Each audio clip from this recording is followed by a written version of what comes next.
আচ্ছা, পর্যায় সারণীর এই পর্যন্ত আমরা আধুনিক দীর্ঘ পর্যায় সারণী নিয়ে আলোচনা করেছিলাম, দীর্ঘ পর্যায় সারণীর পর্যায় এবং শ্রেণীগত বিন্যাস। এবং গত পর্বে আমরা পর্যায়গতভাবে মৌলগুলির যে ইলেকট্রন বিন্যাস সেটা আলোচনা করেছিলাম, তাই না? অর্থাৎ যদি আমরা 1 2 3 4 5 6 7টি পর্যায় বরাবর যাই, তাহলে কিভাবে ইলেকট্রনগুলি একের পর এক উপকক্ষগুলিতে প্রবেশ করে। এবং আমরা জেনেছিলাম যে প্রতিটি ক্ষেত্রে অর্থাৎ পর্যায়ের যে সংখ্যা, যেরকম প্রথম পর্যায়, সেক্ষেত্রে প্রথম পর্যায়ের ক্ষেত্রে মৌলগুলির সর্ববহিস্থ কক্ষের সংখ্যা কি হবে? 1 নম্বর কক্ষ, অর্থাৎ মুখ্য কোয়ান্টাম সংখ্যাই হচ্ছে তার বহিস্থ কক্ষের সংখ্যা। আজকে আমরা যেটা দেখবো সেটা হলো যে শ্রেণীগতভাবে বিন্যাস। পর্যায়গতভাবে আমরা দেখেছি যে এটি নির্দিষ্ট পর্যায়ে, যদি মনে করো বলি n=4, সেক্ষেত্রে অর্থাৎ চতুর্থ যে মুখ্য কক্ষস্তর n=4, সেক্ষেত্রে আমাদের 4 নম্বর কক্ষের ক্ষেত্রে কি কি উপকক্ষ দেখেছি? 4s, 3d এবং 4p, এই তিনটি উপকক্ষ আমরা দেখেছিলাম। সেক্ষেত্রে কি দেখেছি? প্রথমে 4s, তারপর 3d, তারপর 4p, এরকম ভাবে কক্ষগুলি ভর্তি হয়েছে, ফিল আপ হয়েছে কাদের দ্বারা? ইলেকট্রনগুলির দ্বারা।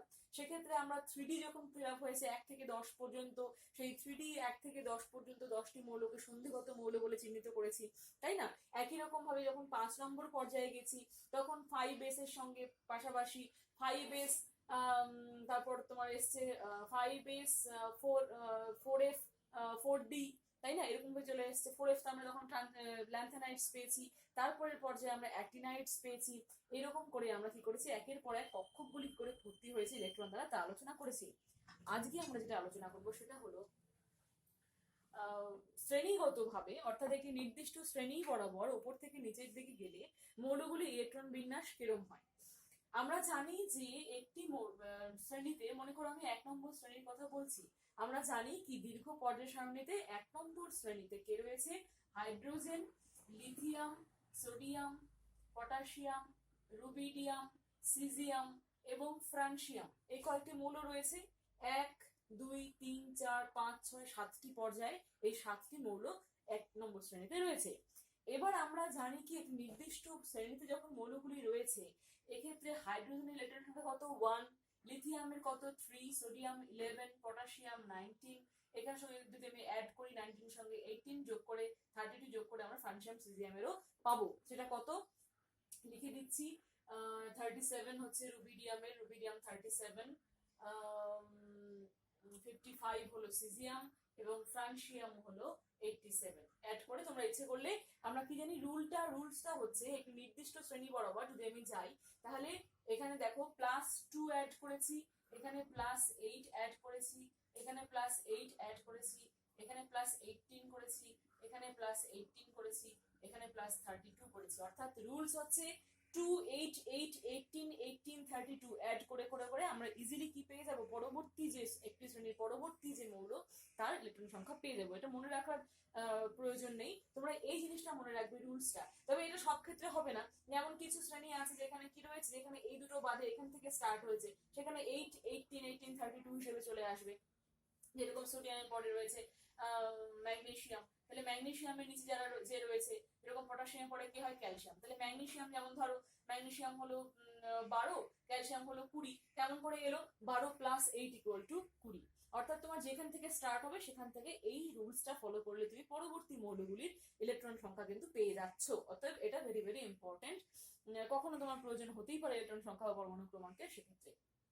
আচ্ছা, এটা হলো এটা অন্য প্রসঙ্গ। যে প্রসঙ্গে আমরা আলোচনা করছিলাম সেটা হচ্ছে, এটা ছিল পরমাণু ক্রমাঙ্ক নির্ণয় করার জন্য আমি এটা বলে দিলাম, এটা মাথায় রাখবে। 2 8 8 18 18 32, কিছু কিছু ক্ষেত্রে ব্যতিক্রম হতে পারে। আচ্ছা, এবার দেখো, তাহলে এই যে প্রথম শ্রেণী, যাদের ক্ষেত্রে ইলেকট্রন বিন্যাস, যাদের ক্ষেত্রে ইলেকট্রন সংখ্যা লিখে দিলাম, আমি ইলেকট্রন বিন্যাস লিখবো। হাইড্রোজেনের ক্ষেত্রে আমাদের বিন্যাস কি হবে? 1s1। লিথিয়ামের ক্ষেত্রে কি হবে? 1s2 2s1। সোডিয়ামের ক্ষেত্রে 1s2 2s2, 2p6 3s1, ঠিক আছে? তারপরে পটাশিয়ামের ক্ষেত্রে 1s2 2s2 2p6 3s2, 3p6, 4s1, এরকম ভাবে। দেখতে পাচ্ছ পাচ্ছ তুমি যে যত পর্যায় বরাবর যাচ্ছে, এটা 1 নম্বর, এটা 2 নম্বর, এটা 3 নম্বর, এটা 4 নম্বর পর্যায়। যত পর্যায় বরাবর যাচ্ছি একটা করে কি হচ্ছে, আমাদের অরবিট অ্যাড হচ্ছে, মুখ্য কক্ষস্থলে অ্যাড হচ্ছে, তার সঙ্গে সঙ্গে অরবিটাল অ্যাড হচ্ছে এবং ইলেকট্রনগুলি ভর্তি হচ্ছে। কিন্তু প্রত্যেকের ক্ষেত্রেই সর্ববহিস্থ যে কক্ষ, সর্ববহিস্থ কক্ষের যে বিন্যাস, সেটা কিন্তু সবার ক্ষেত্রেই S1। এক্ষেত্রে 1s1, এক্ষেত্রে 2s1, এখানে 3s1, এখানে 4s1, নিচে গেলে 5s1, 6s1, 7s1 হিসেবে আসবে। তাহলে এই যে বহিস্থ কক্ষের যে ইলেকট্রন বিন্যাস, সেটা কিন্তু সবার ক্ষেত্রেই সেম। এবং এই যে 1 নম্বর শ্রেণী, তাই তার যে সাধারণ ইলেকট্রন বিন্যাস, সেটা আমরা কি করে লিখি? সাধারণ ইলেকট্রন বিন্যাসকে আমরা লিখি এভাবে। 1 নম্বর শ্রেণীর সাধারণ ইলেকট্রন বিন্যাস হলো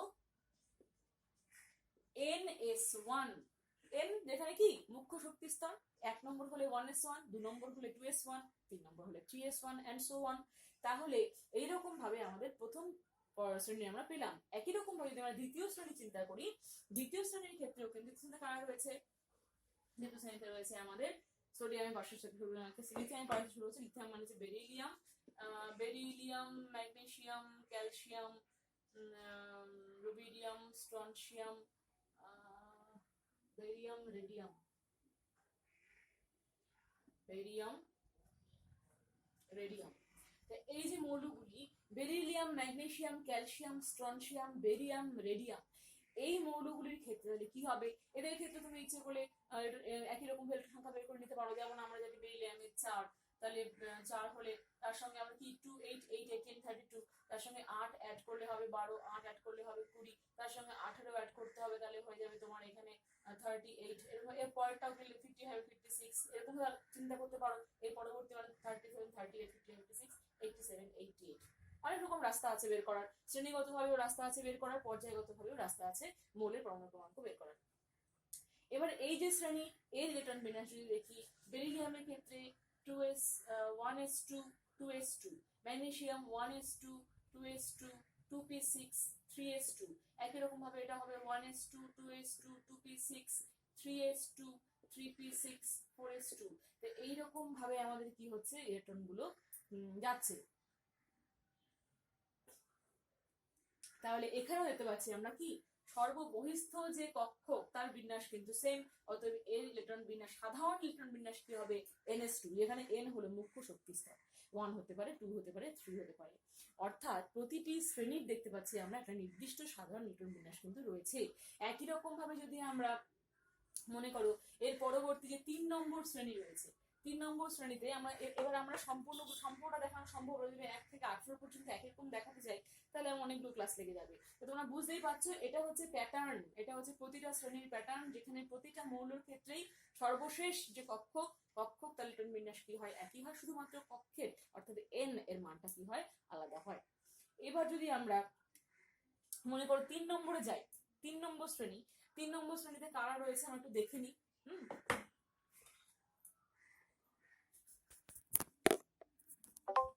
দেখো 3 নম্বর শ্রেণীতে কারা রয়েছে, দেখতে পাচ্ছ 3 নম্বর শ্রেণী। 3 নম্বর শ্রেণীতে রয়েছে স্ক্যান্ডিয়াম, একদম প্রথমে রয়েছে স্ক্যান্ডিয়াম, ইট্রিয়াম, ল্যান্থানাম, অ্যাক্টিনিয়াম। ঠিক আছে, স্ক্যান্ডিয়াম থেকে স্টার্ট হয় ফার্স্ট ট্রানজিশন সিরিজ। আমরা গতদিন আলোচনা করেছিলাম যেটা হচ্ছে প্রথম সন্ধিগত শ্রেণী, যেটা স্ক্যান্ডিয়াম থেকে স্টার্ট হয়ে জিঙ্ক পর্যন্ত যায়। এখানে 3D যে কক্ষক, সেটা ফিল আপ হয় 1 থেকে 10 পর্যন্ত। এটাকে বলা হচ্ছে প্রথম ট্রানজিশন সিরিজ। সেকেন্ড ট্রানজিশন সিরিজে দেখো, লক্ষ্য করো 4D, এখানে 3D ফিল আপ হয়েছে, এখানে 4D ফিল আপ হয়েছে 1 থেকে 10, তারপরে এটা ল্যান্থানাম থেকে 5D ফিল আপ হওয়া শুরু হয়েছে এবং তারপরে 6D ফিল আপ হওয়া শুরু হয়েছে। মোট কথা, যেখানে শেষ ইলেকট্রনগুলি কোথায় প্রবেশ করছে? ডি উপকক্ষে প্রবেশ করছে। এই ডি যে সিরিজ, এটাকে এদের বলা হচ্ছে কি সন্ধিগত মৌল। এবং এই 4টে সিরিজে এদেরকে ভাগ করা হয়েছে, 4টে সিরিজে বসানো হয়েছে। তাহলে এদের ক্ষেত্রে যদি প্রথম শ্রেণী আমি ধরি, 3 নম্বর শ্রেণী, একটা শ্রেণী আলোচনা করি, 3 নম্বর শ্রেণীর আমাদের ইলেকট্রন বিন্যাসটা কি হবে।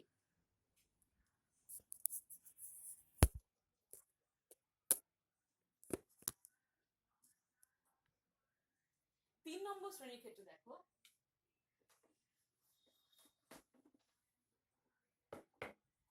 আমরা কি দেখলাম? স্ক্যান্ডিয়াম। প্রথম মৌল হচ্ছে কি আমাদের স্ক্যান্ডিয়াম, তাই না?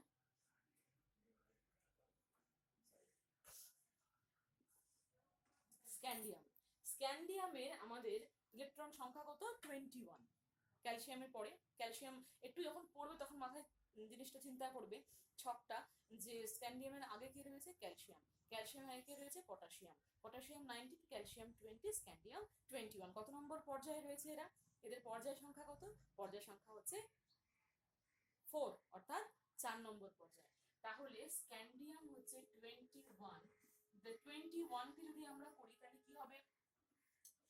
ক্যালসিয়ামের 1s2, 2s2, 2p6, 3s2, 3p 6, 4s2, 3d1।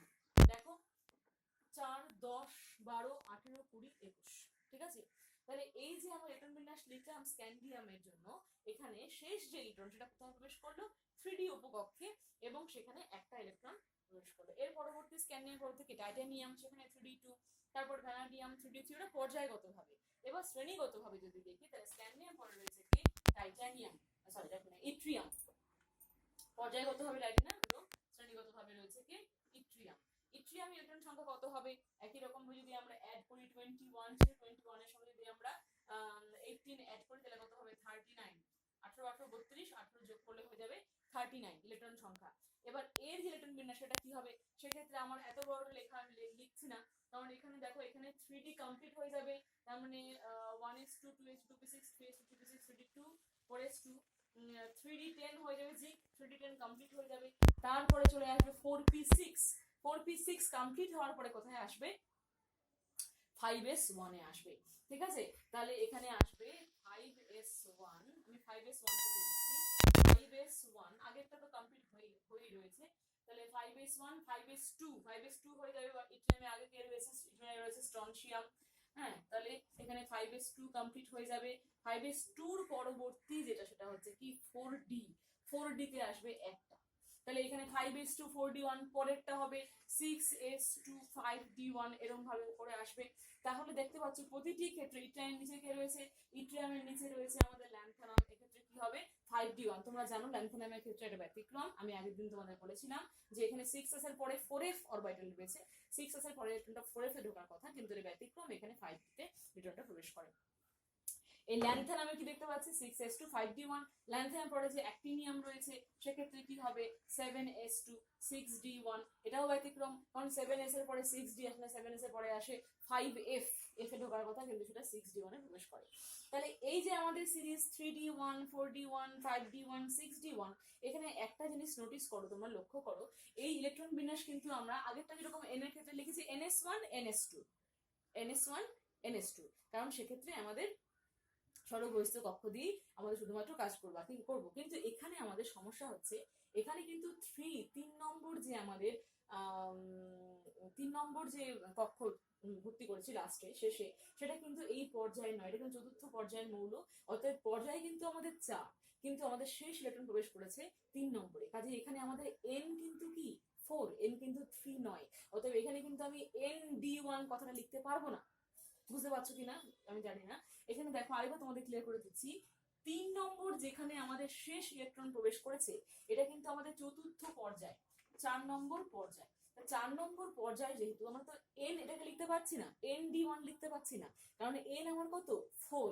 তাই এক্ষেত্রে আমাদের যেটা লিখতে হয় সেটা হচ্ছে n-1 d 1 to 10 ns2 1 to 2, এরকম ভাবে লিখতে হয় ইলেকট্রন বিন্যাসটা।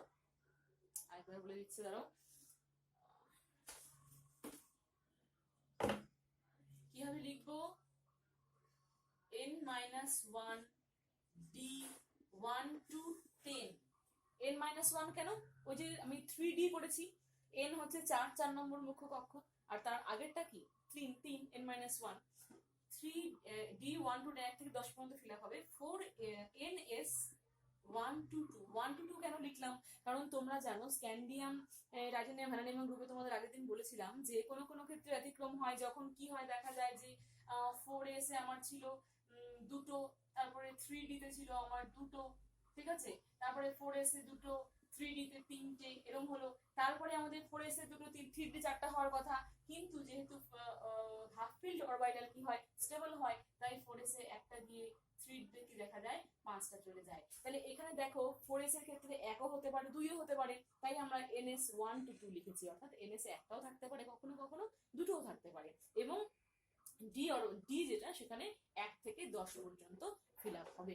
তাহলে এখানে এটা এখানে এটা গেল আমাদের হচ্ছে সন্ধিগত মৌলের ক্ষেত্রে।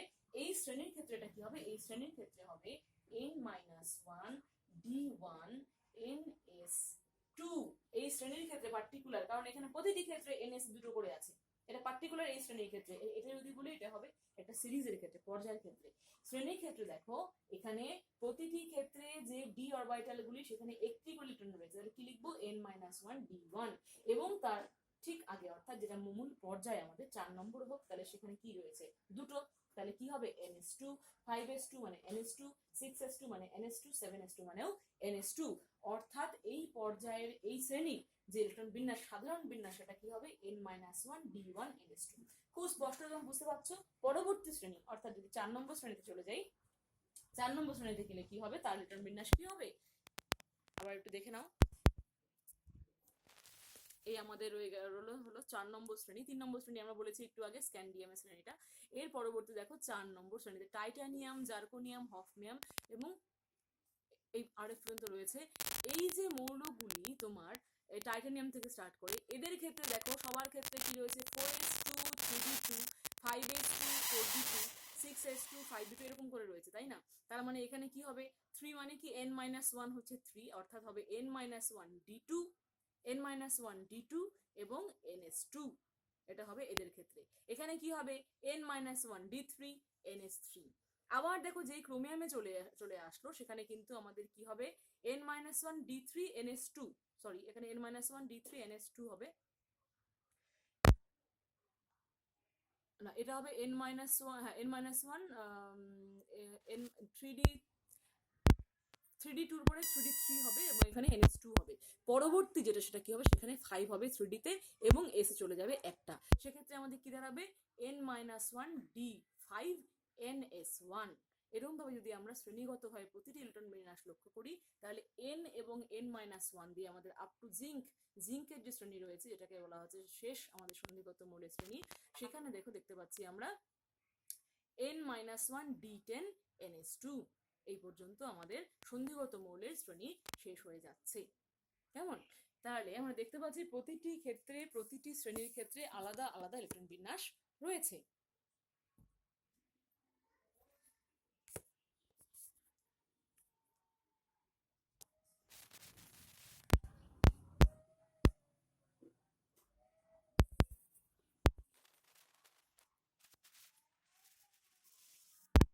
তাহলে আমাদের শ্রেণীগতভাবে আমরা দেখলাম ডি সিরিজ পর্যন্ত আমাদের হয়ে গেল দেখা।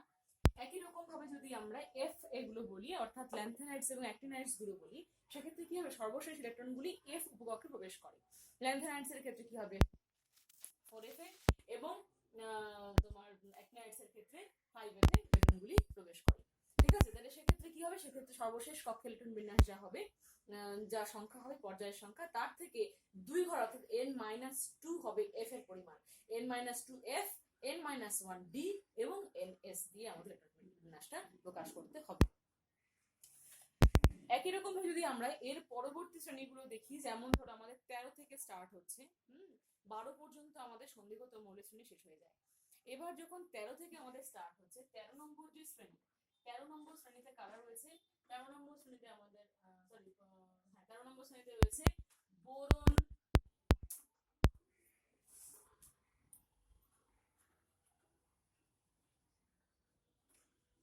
Boron, aluminium, gallium, indium, thallium. ঠিক আছে, এই বোরন, অ্যালুমিনিয়াম, গ্যালিয়াম, ইন্ডিয়াম, থ্যালিয়ামের যে বিন্যাস, তাদের ক্ষেত্রে কি হবে, এদের ক্ষেত্রে দেখা যাবে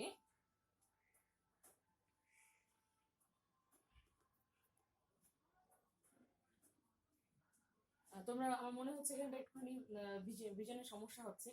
তোমরা বোরন, অ্যালুমিনিয়াম, গ্যালিয়াম, ইন্ডিয়াম, থ্যালিয়ামের ক্ষেত্রে দেখবে যে এক্ষেত্রে যে পরমাণু ইলেকট্রন বিন্যাস তাদের শেষ কক্ষের যে বিন্যাসটা কি হয়, বোরনের ক্ষেত্রে যেমন 5টা ইলেকট্রন রয়েছে, 1s2, 2s2, 2p1, এক্ষেত্রে হবে 3s2, 3p1, এক্ষেত্রে হবে 4s2, 4p1, 5s2, 5p1, 6s2, 6p1, অর্থাৎ শেষ ইলেকট্রন বিন্যাস যেটা হবে সাধারণ সেটা হবে কি ns2, np1, ns2, np1 হবে 13 নম্বরে, 14 নম্বরে কি হবে ns2, np2, এরকম করতে করতে 18 নম্বরে গিয়ে হবে ns2, np6। এরকম ভাবে প্রতিটি শ্রেণীর সাধারণ ইলেকট্রন বিন্যাস তোমাদের মনে রাখতে হবে, কারণ এগুলি ফর অবজেক্টিভ কোয়েশ্চেন্স ইম্পর্টেন্ট। তাহলে এই শ্রেণীগত ভাবে যে ইলেকট্রন বিন্যাস সেগুলো তোমরা ভালো মতন থরলি ফলো করো। পরবর্তী ক্লাসে আমরা কি করব, পরবর্তী ক্লাসে আমরা SPD